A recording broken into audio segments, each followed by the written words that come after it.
انسانیت کی تاریخ کا عظیم ترین واقعات میں سے ہے، لیکن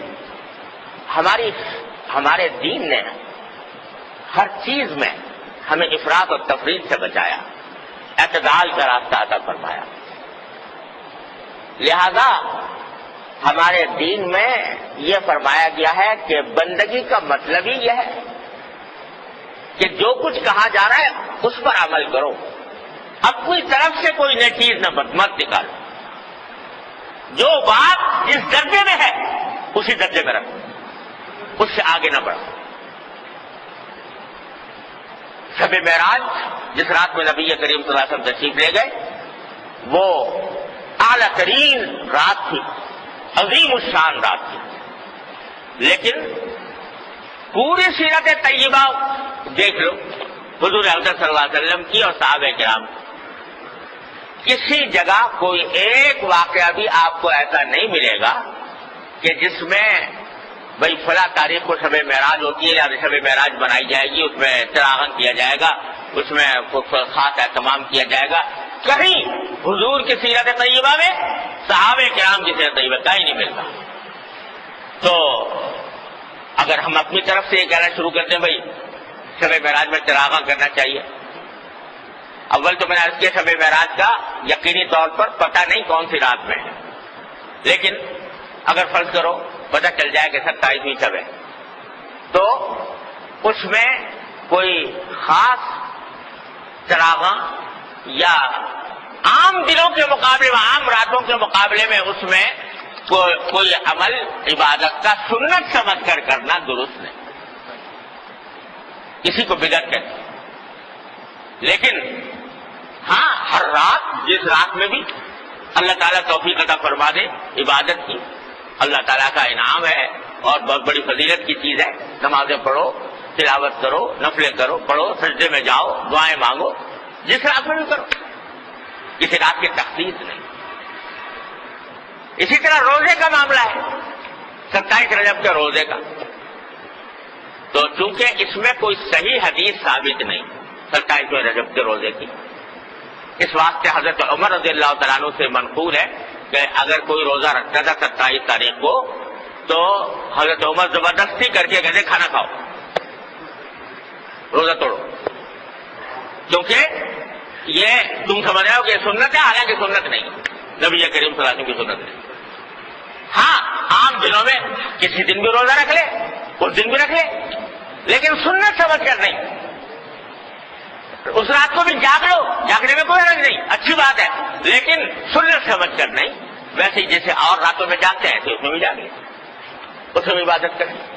اس طرح کیا جائے تو حدود کے اندر آدمی رہتا ہے اور اسی حد میں رہتا ہے جو نبی کریم سرور عالم صلی اللہ علیہ وسلم نے اور صحابہ کرام نے متعین فرمائی۔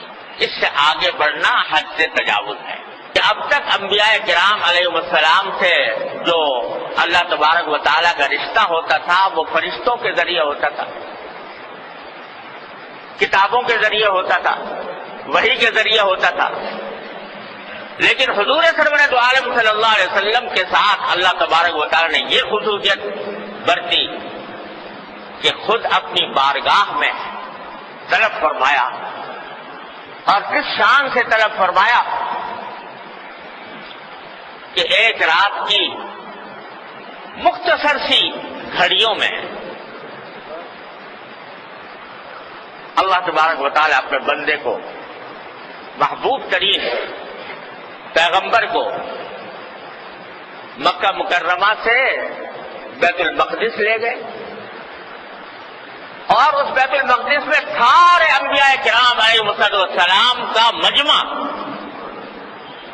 ان کی روحوں کا مجمع جمع فرمایا، اور حضور سرور عالم صلی اللہ علیہ وسلم کی امامت میں ان کی نماز پڑھوائی، اور اس کے بعد بیت المقدس سے 7 آسمان، اس سے بھی اوپر سدرۃ المنتہا، یہاں تک کہ اس مقام پر پہنچ گئے کہ جبریل امین علیہ السلام نے بھی عرض کیا کہ اب اس سے آگے جانے کی ہمارے اندر مجال نہیں، اور پھر براہ راست اللہ جل جلالہ کے ساتھ ہم کلامی کا شرف عطا ہوا. کیا باتیں ہوئی، کیا گفتگو ہوئی، کیا راز و نیاز ہوئے. میان عاشق و معشوق رمدیس کرامن کاتبین را ہم خبر نے. اللہ تبارک و تعالی اور محبوب صلی اللہ علیہ وسلم کے درمیان جو راز و نیاز کی باتیں ہوئی، فرماتے ہیں کرامن کاتبین را ہم خبر نیز. وہ فرشتے جو انسان کے نامہ اعمال لکھنے کے لیے ہر وقت موجود رہتے ہیں، ان کو بھی پتہ نہیں، اس لیے کہ اس مقام پر پہنچے تھے جہاں فرشتوں کے بھی پر جلتے ہیں، جہاں فرشتے بھی پہنچ نہیں سکتے. اس مقام پر پہنچے. کیا گفتگو ہوئی، کیا باتیں ہوئی، اللہ تعالیٰ ہی جانتا ہے، اللہ کے رسول صلی اللہ علیہ وسلم ہی جانتا ہے. البتہ جب واپس آنے لگے تو اللہ تبارک و تعالی نے ایک تحفہ عطا فرمایا. یوں لگتا ہے واللہ عالم کہ حضور سرور دو عالم صلی اللہ علیہ وسلم نے جب بارگاہ الہی میں باریابی ہوئی تو شاید اللہ تبارک و تعالیٰ سے یہ عرض کیا ہو کہ اللہ آپ نے مجھے تو یہ مقام عطا فرما دیا،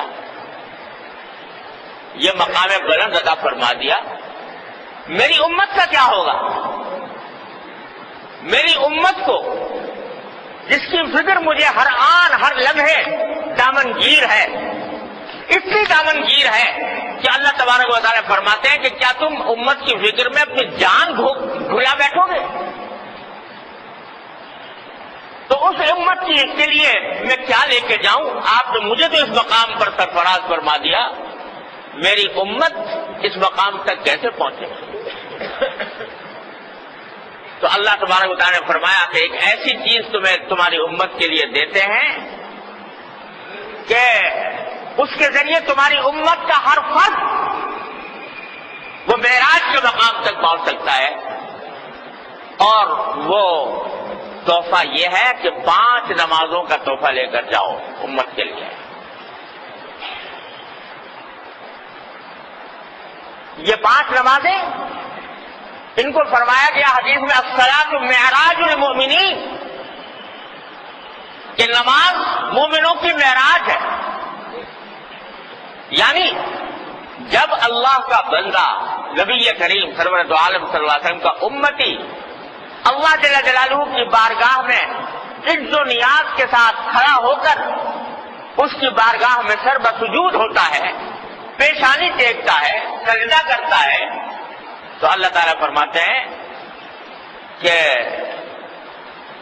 بندہ جس وقت سجدے کی حالت میں ہوتا ہے تو سب سے زیادہ مجھ سے قریب ہوتا ہے اس وقت جب کہ سجدہ کر رہا ہو. ہمارے حضرت مجذوب صاحب خواجہ عزیز صاحب مجذوب رحمۃ اللہ علیہ فرماتے ہیں میں جب سجدے میں سر رکھ دوں زمین کو آسماں کر دوں، میں جب سجدے میں سر رکھ دوں زمین کو آسماں کر دوں.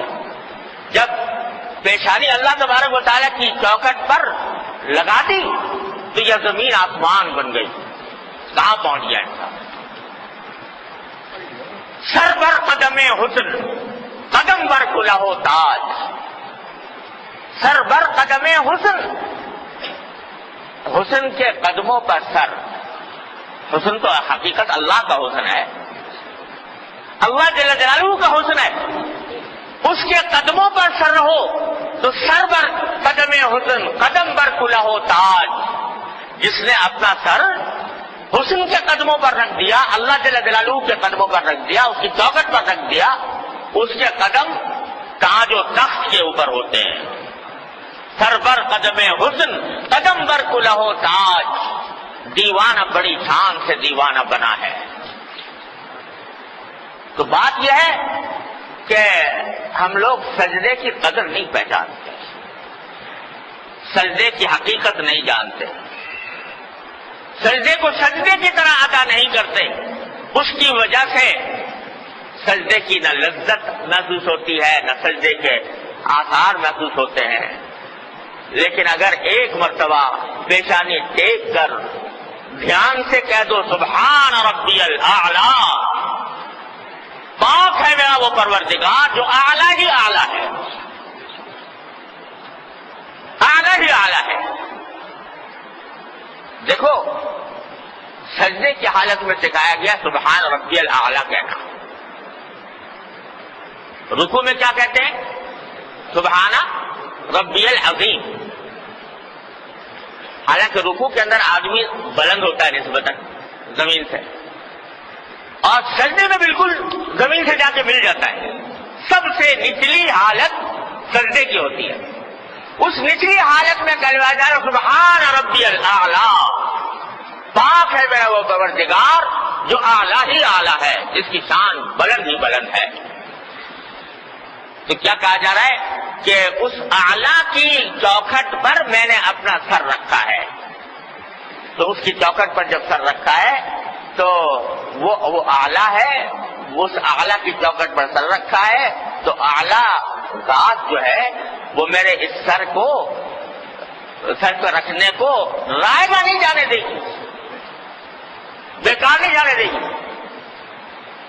اسی لیے فرمایا گیا کہ سجدے میں خاص طور سے نفلی نمازوں کے ساتھ دعائیں بھی کی جا سکتی ہیں، جو نبی کریم صلی اللہ علیہ وسلم نے دعائیں تلقین فرمائی ہیں یا قرآن میں جو آئی ہیں دعائیں، وہ ربنا آتنا فی الدنیا حسنۃ وفی الآخرۃ حسنۃ وقنا عذاب النار، یا اور دوسری دعائیں۔